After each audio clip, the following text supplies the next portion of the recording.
Let me repeat myself. Today is the 100th anniversary of the Communist Party of China. And there we go. TheTricontinental.org. You can download for free in many languages a report called Serve the People, which was put together by our team in Shanghai. And it's a report on the abolition of extreme poverty in China. The Communist Party of China has done amazing things to lift people out of poverty. Imagine, I grew up in India. India has as many people in extreme poverty today as China has lifted out of extreme poverty. Just imagine that. If you had a choice to be born in China or in India, where would you pick? Unless you were born in the Ambani or Adani family. If you were born in a slum in India or in a working class family in China, where would you choose? It's easy for people in the United States to have this or that criticism of China, but you don't understand what it means to be born in a country that had been colonized and lived with a wretched old culture. You just don't get it, guys. You live on the other side of imperialism. I'm going to come back to that in a minute. How do we really understand the fact that the United States spends more on its military force than any country on the planet, and then, more than the next, I think, 9 or 10 countries in the world? Why are there so many US bases? How are we to understand the hybrid war that the United States prosecutes against Cuba, Venezuela, Zimbabwe, Syria, you name it, friends, including, of course, China? David has a very interesting perspective on why the United States is going after China, which I completely agree with. It's a question of technology, the question of capital-intensive production. 100% agree with the argument. But where is the concept of imperialism in this? I would like David to reflect on that for us. I'm not really that interested in the debate with the Patnaiks and with John Smith, because I think that's a different kind of question, David, that they have raised. It's at a different level. But how thinking about some of these issues of why it is that certain countries can't or shouldn't be allowed to move from labor-intensive production to capital-intensive production, what are extra economic pressures to be called other than imperialism? China is not asking the United States to stop doing capital-intensive production. So China, in that sense, is not being imperialist against the United States. There are no Chinese warships off the coast of New York City the last time I looked. There's plenty of US warships, and now one unfortunate, bedraggled British warship. When did they begin to... The HMS, of all things, Queen Elizabeth. For God's sake, she's still alive. The HMS Queen Elizabeth sailing off half the crew has COVID. It's a miserable, it's like the opium war on acid. I don't understand what the British are doing. They have a country that's falling apart, and yet they've decided they've got to go poke the Chinese. For what reason?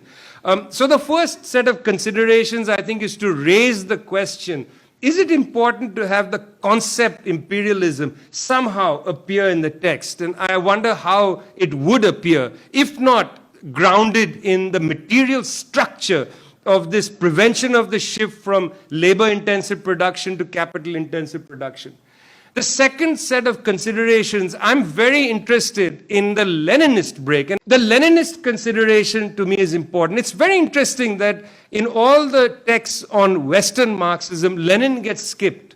If you look at, say, Perry Anderson's considerable survey of Western Marxism, and he does it twice, by the way, he has 2 books on it.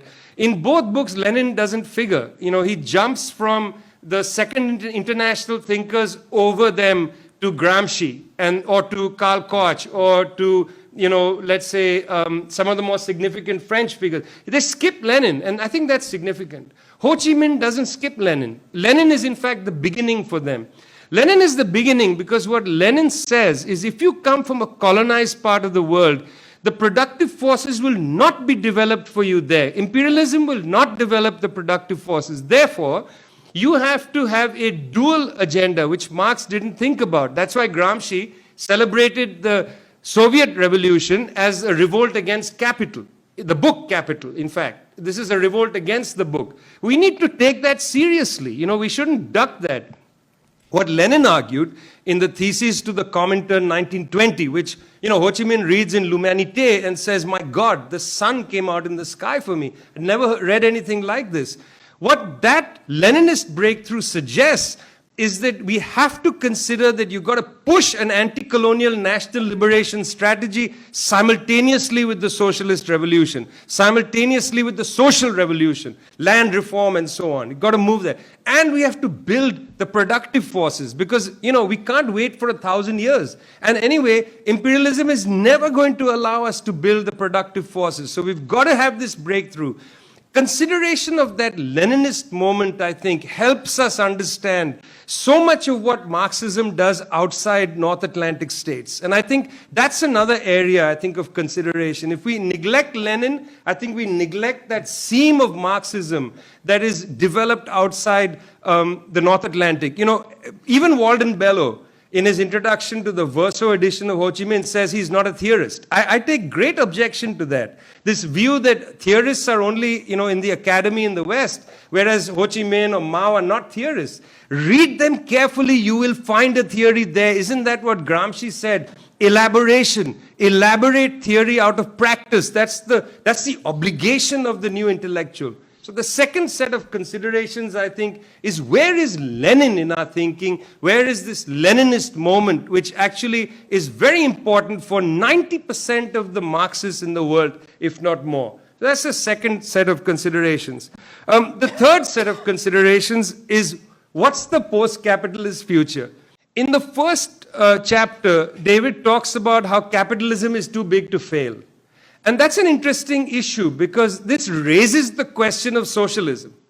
I think David is right in one sense that a post-capitalist situation today on a global scale, in other words, what used to be called in the communist international literature, the world revolution, is not going to happen in our time, perhaps, okay? We never know what happens, imagine, do you think that the Russians sitting in Switzerland, like Lenin, thought there'd be a revolution in the largest country in the world? I don't think they thought that. Not at Zimmerwald. They certainly didn't think that at Zimmerwald. That was only 2.5 years before a revolution breaks out. So God knows what's going to happen, friends. We are living in a permanent COVID catastrophe.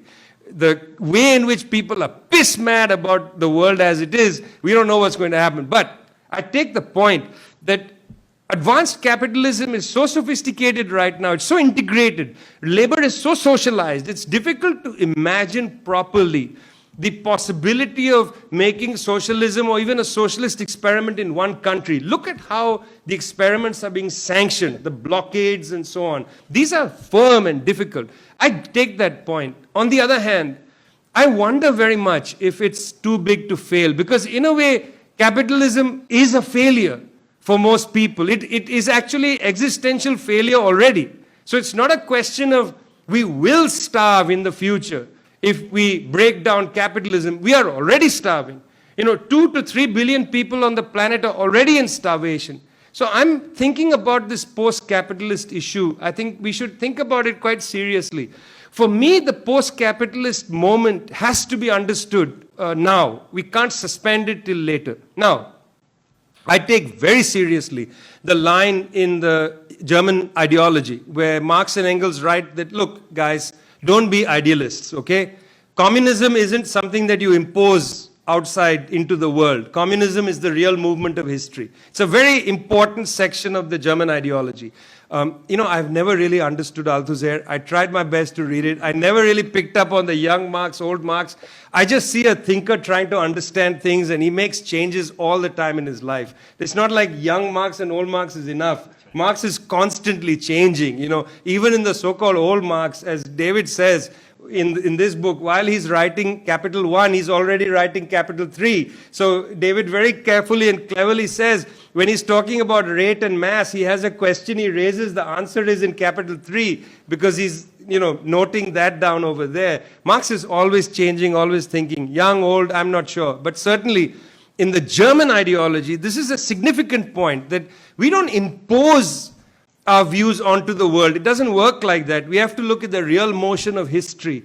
And in a sense, the real movement of history requires us to look at places like China, look at what they are doing, understand what are the experiments. Let's understand what's happening in Vietnamese public health. How is it that in Vietnam, they had such a low COVID fatality rate? How is that? Because they have an extraordinarily good public health system, which was praised in 1978 at the Alma Ata meeting of the World Health Organization. And they absorbed traditional Vietnamese medicine into modern medicine in the same way as the Chinese absorbed old Chinese medicine into modern medicine. They didn't neglect it or laugh at it, etc. They were clever.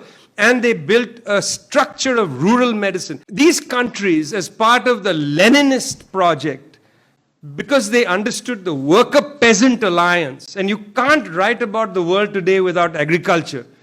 The worker-peasant alliance, they moved towards different forms of land reform in an early way. Now, it's true in Vietnam, North Vietnam in particular, 53 they had land reform. By 56 they were criticizing themselves, very severely. I'm not interested in the criticism. What I'm interested in is what they don't talk about. When you go after landlordism, you create the possibility in a rural area to create collective structures of social welfare. See, this is something you don't think about if you don't understand rural areas. When landlords have a grip on rural society, they don't permit collective structures of social welfare to be built because they create patron-client relations. I know this fundamentally from looking at caste structures in India. Landlords don't want caste to be attacked because caste for them is a mechanism of social control, and they want to be the ones who provide social goods when there's a catastrophe. When you get rid of the landlords, as they did in Vietnam after 53, you can create collective structures of social welfare, and that's what you see in Vietnam today. I have traveled in rural Vietnam, and you get to see there this incredible sense of rural social welfare institutions that provide health and education and retirement schemes. David makes a really good point about how pensions are being stolen in the West. It's not happening in those countries because pension structures are rooted in these collective structures in rural areas. Got to look at those as well. The whole world is not identical to the West. That's something I want you to think about. Agrarian parts of the world are fighting deep struggles to defeat landlordism. That's got to be the center of our focus. Most people in the world in Asia are still living in rural areas. That fight is the key fight. Imperialism is not a set of rhetorics. It's understanding a structure, a real structure in the world. I've actually never understood imperialism to prevent industrialization. Yes, of course, capitalism will, seek out places where industrialization can take place and so on. But there are certain aspects of control, and this was the conversation with Samir. He said there are 5 or 6 areas of control which are, where there's no permission to export these things. One of them is science and technology. And I mean, David makes a lot about the refusal to allow capital intensive to go to certain places. Another one is financial systems. Control over financial systems is maintained. Control over arms and who gets to be the top dog militarily, maintained. These so-called freedom of navigation exercises. Control over communications, the information war. Just look at the internet. It'll say, this is a Chinese government website.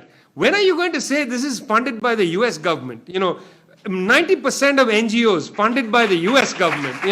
You'll never get that on YouTube or Google or anything. Funded by the Russian government, this is information wars to delegitimize these sources of information. Now, I'm not saying they're all great, but that's not the point I'm making. The point is who gets to define things, How do you define what's happening to Venezuela? How do you define what's happening to Cuba? January 11th, okay, something happens in the morning. Miguel Diaz-Canel, president of Cuba, gets into a car in Havana, drives to San Agustin de los Baños, walks among the people and says, what's your... Have you ever seen a US president get into a car and go and talk to protesters? Every day, 3 people are killed in the United States by the police. Where is SOS USA? Never. But yes, there's SOS Cuba. This is an information war, guys. This is control over information. Imperialism isn't a set of rhetorics. It's about the fact that there are these capillaries of control over certain aspects. Finance is a huge element in this. The SWIFT system, the ability to access capital through the IMF. I'll give you a little story. The head of the IMF, a very decent person, Georgieva, she made a statement saying during the pandemic we're going to release capital to countries that are struggling, that need to help their healthcare systems and so on. On the IMF website, it said that the representative from the government of Venezuela in the IMF, and it named a person who is a government official of the government of Nicolas Maduro. So the IMF got a request from the government of Venezuela for funding, for their own money, by the way, just to let you know, a share of their own money. The IMF refused the money. So I called the IMF and I said, what about this? You've got on your own website the name of an official, and you're saying that the actual government of Venezuela is in contest only by the United States, Britain, and half a dozen, formerly colonial countries or imperialist countries, whatever. A day later, this government official's name disappeared from the website. They disappeared the name. Now, talk about Stalinism and airbrushing. They just removed the person from the website. This is what I called the person again, and they told me, and I'm speaking to you on the record, they told me that the US Treasury Department is not happy with the US Treasury. What do they have to do with the IMF? You see, so it's control over financial systems. This is imperialism. Give me a better term to explain this. I'm not wedded to the rhetorics of, I'm not interested in standing at a square and yelling and screaming and fulminating and protecting my bourgeoisie. I would like my bourgeoisie to drown in its own spit. I don't care about that. That's not the theory. The theory has to manifestly understand these capillaries of control. You can use any other word if you want to give me a postmodern word. I'll take it into consideration. But you don't have a better word for it. Give me a better theory, and I'll absorb it. And I'll tell you, this "give me a better theory" business comes from a Tony Kushner play.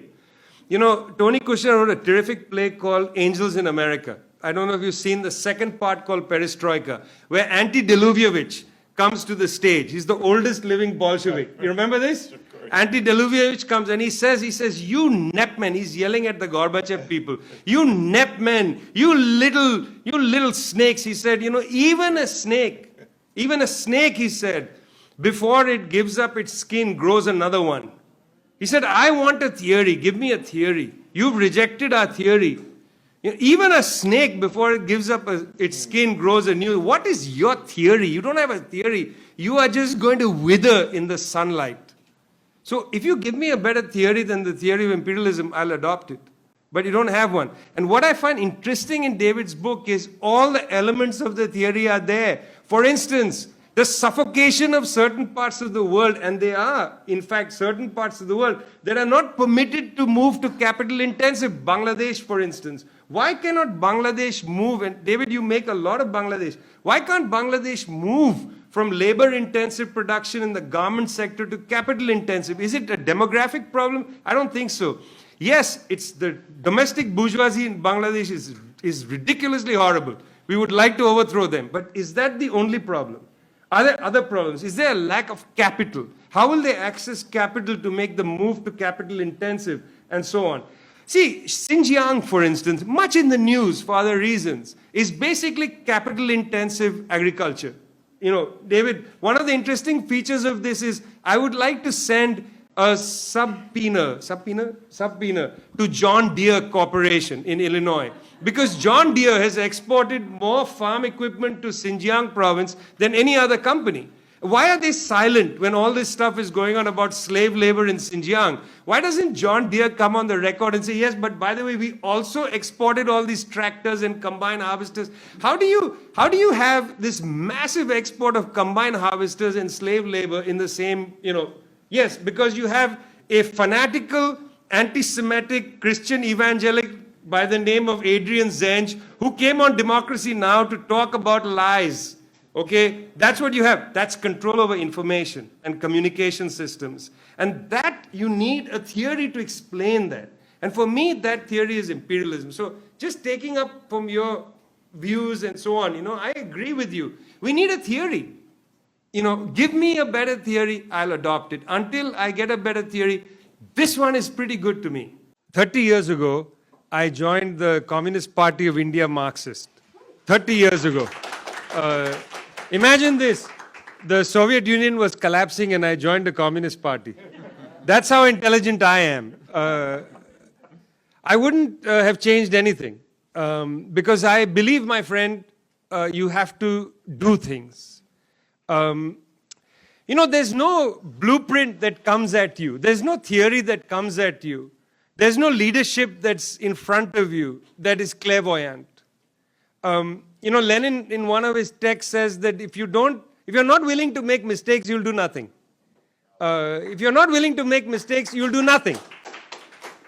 You have to do things. You have to get involved in things. You have to try to euthanize the landlords. You have to do something. You have to get involved with other people. The point of struggle is to be involved with other people, not to have the correct ideas.